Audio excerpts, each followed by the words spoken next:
What's that, little one? You want to hear a story? Well, as an old hedgehog, I have seen many things and know many stories. Let's see. There's the one about the princess and the white lion who... You've heard that one. Well, there's the one about the trees who ate the halflings intruding in their forest. You know even that one. Well,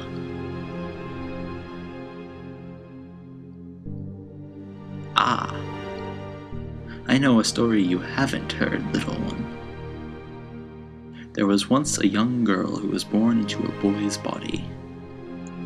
A quiet child, she loved to watch the world happen outside her window. She withdrew to her room and drew with charcoal on the wall while their family cat paced around her. The little girl liked the cat, because it always got in the way and messed up anything neat in their small house, and she felt a kinship with it. I probably should have told you her house was messy earlier. You might have been imagining it as neat, but it wasn't at all. Now you know. I'll tell you earlier next time. Now, the little girl had a father who loved her very much, but thought he had another son instead of a little daughter. The father was worried about his quiet, moody, withdrawn child, and so he sent her away to a temple that took troubled boys. But before she left, her father gave her a paintbrush and a set of paints, and said to her, "My son, I will always love you." The little girl cried, because she loved him too, but would never be his son. Now, the story goes to the temple, which is very neat and clean. For the little girl, the temple was only a place of sadness. Some of the other boys there were violent and angry, while others were sad and numb. Some of the others there liked boys too much, and others disliked their parents. They were all under the charge of priestly guardians who made them pray and keep everything in neat, straight lines. The little girl found peace at night when she brought out the paintbrush her father had given her and painted cats with it. She always hid this from the others there because she was afraid of what they would say. After several weeks at the temple, she woke up and saw an open gate in the yard, and the little girl quickly grabbed her things and ran away. She walked through the mountains, drinking out of fresh streams and eating berries, until it was nearly night.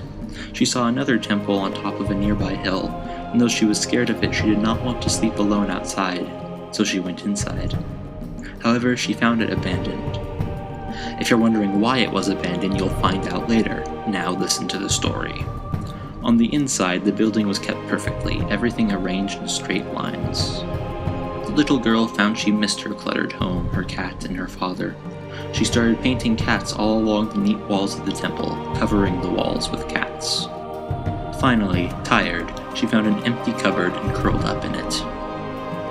In case you're wondering, she slipped in the cupboard because she likes small spaces.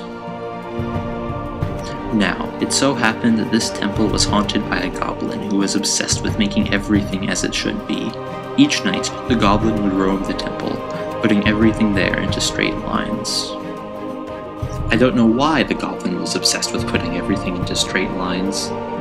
I've never learned much about goblin psychology. Regardless, when the goblin saw all the cats the little girl had painted on the walls, he let out an enormous roar, determined to destroy whoever had ruined his perfect temple. Before the goblin could even take a step, though, the cats came to life. Leaping off the walls, they ran around the goblin and bit at it, scaring it into leaving the temple and knocking over everything neatly arranged in the building. By the time the little girl left her cupboard, the cats were back on the wall, but they had left the temple a mess, and goblin blood was on their whiskers. At first, the little girl was acknowledged as a hero for defeating the goblin, but most people forgot about her when they realized she was so different from them.